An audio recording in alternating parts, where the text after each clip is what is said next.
नमस्कार, मी गीतांजली केकरे group of media channel मध्ये आपलं सहर्ष स्वागत करते। पाहूयात आजची एक महत्त्वाची बातमी। कोडोली जिल्हा परिषद मतदारसंघात जनस्वराज्याचा निसटता विजय।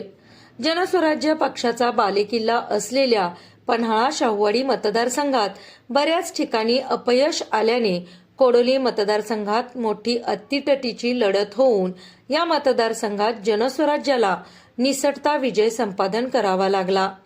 या मतदारसंघात गोकुळचे संचालक अमरसिंह पाटील यांनी 1461 मतांनी विजय संपादन केला। या मतदारसंघात नवीन उदयास आलेल्या शिवशाहू आघाडीचे अमरसिंह वसंतराव पाटील यांच्याशी लढत झाली।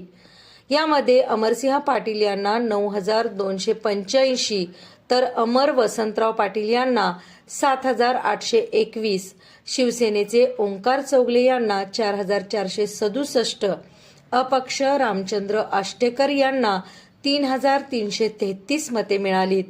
यामध्ये अमरसिंह पाटील हे 1461 मतांनी विजयी झाले।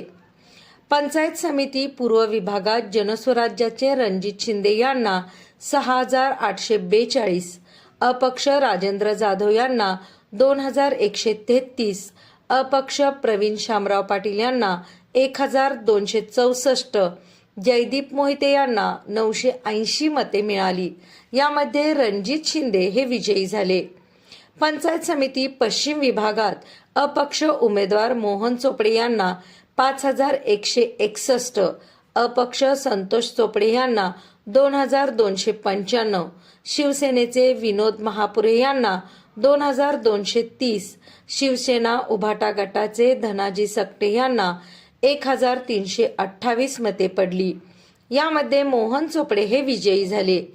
निवडणुकीचा निकाल जाहीर होताच कार्यकर्त्यांनी गुलालाची व फटाक्याची आतिषबाजी मोठ्या प्रमाणात केली।